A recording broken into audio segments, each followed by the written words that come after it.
Hello dear students, welcome back to organized knowledge channel. और आज की जो वीडियो है उसमें डिस्कस करेंगे worksheet number 34 for class 6 subject social science है। और ये वर्कशीट आपके लिए 18 नवंबर 2021 के लिए शेड्यूल की गई है। आज की जो वर्कशीट है स्टूडेंट्स, उसमें हमारा टॉपिक रहेगा types of government.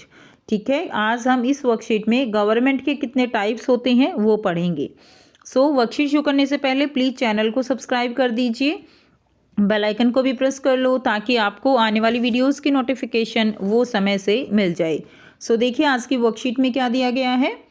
As you have read in the previous worksheet that rules have to be draft for all the people in any country so as to live in harmony.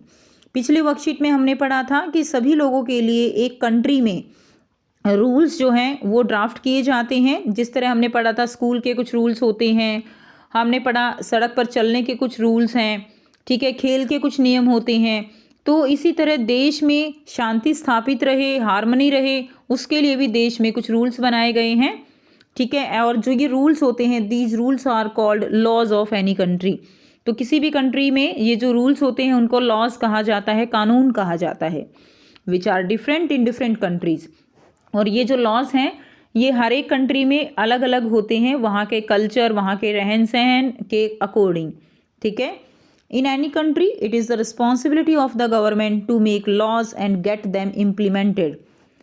किसी भी country में ये government की responsibility होती है in laws को बनाना और उनको इम्प्लीमेंट करवाना, यानी लोगों से उनको मनवाना। अब बात करते हैं गवर्नमेंट जो है वो कितने टाइप्स की होती है, जो कि हमारी आज की वर्कशीट का टॉपिक है। जो गवर्नमेंट है in a nation where the people elect their representative, their leaders through elections and then elected representative together form the government। such a government is called the democratic government। किसी भी nation में अगर लोग जो है अपने leaders को, अपने रिप्रेजेंटेटिव को इलेक्ट करते हैं इलेक्शन के थ्रू, और उसके बाद जो रिप्रेजेंटेटिव हैं जो इलेक्शन में जीते हैं, ठीक है, वो गवर्नमेंट फॉर्म करते हैं, तो इस टाइप की जो गवर्नमेंट होती है that is known as democratic government.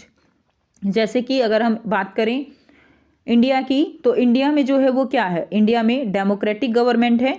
यहाँ पर लोग वोट के द्वारा अपने जो लीडर्स हैं उनको चुनते हैं, अपने रिप्रेजेंटेटिव्स को चुनते हैं और वोट देते हैं, और जो रिप्रेजेंटेटिव हैं वो मिलकर सरकार बनाते हैं। जैसे दिल्ली में सभी लोगों ने वोट किया था तो केजरीवाल सरकार जो है वो बनी थी। ठीक है, तो इंडिया जो है इसका एग्जाम्पल रहेगा डेमोक्रेटिक गवर्नमेंट का। The elected government work for the people for a fixed period of time. जो इलेक्टेड गवर्नमेंट होती है वो एक फिक्स टाइम पीरियड के लिए काम करती है, और अगर काम ठीक से नहीं करेगी तो नेक्स्ट टाइम जो लोग हैं वो उसको बदल सकते हैं। इतनी पावर यहाँ पर लोगों के हाथ में होती है डेमोक्रेटिक गवर्नमेंट में। People can seek information and ask question about the work done by the government. लोग जो है वो इन्फॉर्मेशन ले सकते हैं, क्वेश्चन पूछ सकते हैं जो भी गवर्नमेंट काम करती है उसके रिगार्डिंग। To perform these functions the government has some authority in the form of powers. अगर हम जो फंक्शन है, जो गवर्नमेंट जो फंक्शन करती है, उनके पास कुछ अथॉरिटी होती है पावर की फॉर्म में। यानी ऐसा नहीं है कि सारी की सारी पावर पब्लिक के हाथ में है, उन्होंने उनको चुन के बिठा दिया तो वो अपनी मर्जी से कुछ नहीं कर सकते, ऐसा नहीं है। हमारे कॉन्स्टिट्यूशन ने बहुत सारी पावर्स वो गवर्नमेंट को दे रखी हैं जिससे वो डिसीजन ले सकते हैं और देश जो है वो चला सकते हैं। In order to coordinate among the people of the country the government make rules which are in writing. जो गवर्नमेंट है वो रूल्स बनाती है जो कि किस में होते हैं, रिटन फॉर्म में होते हैं, जिससे कि देश में जो है हार्मनी बनी रहे, लोगों में भाईचारा बना रहे और जो लाइफ है लोगों की वो स्मूथली चलती रहे। इसके लिए लॉज बनाए जाते हैं और उनको इम्प्लीमेंट भी गवर्नमेंट करवाती है।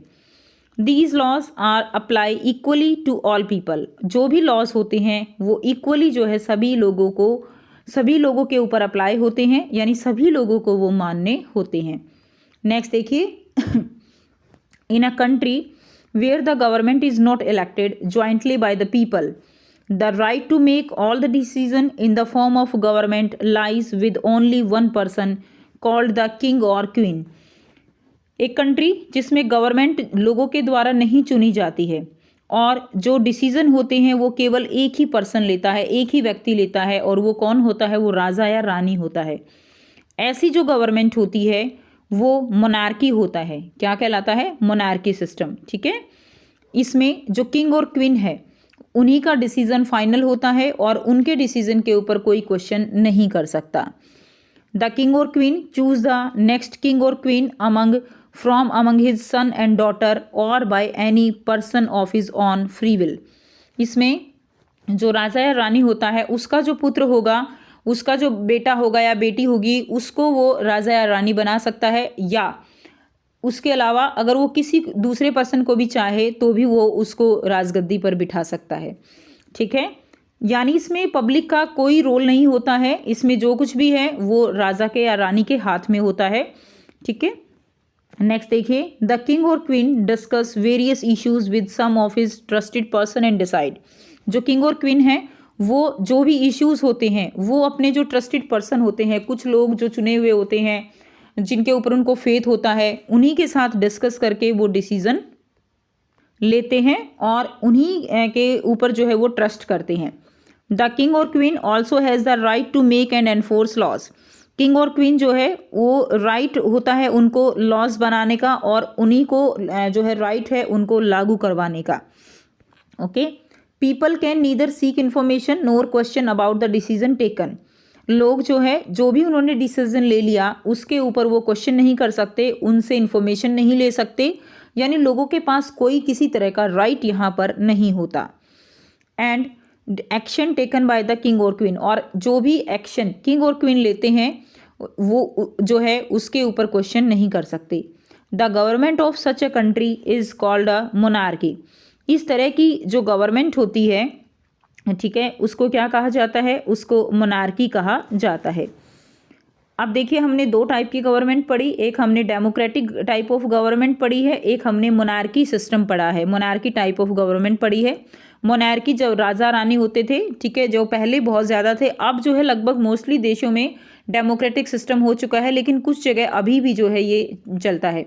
जैसे ब्रिटेन की रानी है, ठीक है, जिसमें दोनों टाइप की मिलीजुली सरकार होती है, मोनार्की भी है और डेमोक्रेसी भी वहाँ पर देखने को मिलती है। ठीक, तो जैसे नॉर्थ कोरिया है, वहाँ पर जो है केवल एक ही व्यक्ति का राज चलता है, तो वो एक उसको हम एक मोनार्की सिस्टम कह सकते हैं। तो इस तरह जो है आप समझ सकते हो कि मोनार्की और डेमोक्रेसी में क्या डिफरेंस है। अब आपसे क्वेश्चन पूछा गया है कि अगर आपको क्लियर हो चुका है कि डेमोक्रेसी क्या होती है, मोनार्की क्या होती है, तो आप सोच के बताइए कि आप अपने देश में कैसी सरकार चाहते हो, कैसी सरकार होनी चाहिए। क्वेश्चन है, which government would you prefer in your country. आप अपनी कंट्री में कौन सी गवर्नमेंट प्रेफर करते हो, डेमोक्रेसी या मोनार्की? Give any 2 reason. उसके लिए आपको 2 रीज़न भी देने हैं कि क्यों करते हो। सो आंसर रहेगा, आई प्रेफर डेमोक्रेटिक गवर्नमेंट। मैं जो है डेमोक्रेटिक गवर्नमेंट प्रेफर करती हूँ because of following reasons. Reason क्या है? In democracy people have the right to choose their rulers. Democracy में हम अपने जो रूलर्स हैं, रूलर्स यानी अपनी गवर्नमेंट, उनको जो है अपने मर्जी से चुन सकते हैं। ठीक है, second, it provide equality before law, और लॉ के सामने सभी लोगों को इक्वलिटी प्रोवाइड करती है डेमोक्रेसी। तो ये 2 रीज़न आप इसमें लिख देंगे। सो ये थी आपकी आज की एसएसटी की वर्कशीट। आई होप सभी स्टूडेंट्स को ये क्लियर है। कोई भी डाउट है तो पूछ सकते हो। वीडियो अच्छी लगे तो प्लीज़ लाइक कर दीजिए, शेयर कर दीजिए और चैनल को सब्सक्राइब कर दीजिए। So thanks for watching. मिलते हैं नेक्स्ट वीडियो में नेक्स्ट वर्कशीट के साथ। Take care, bye bye.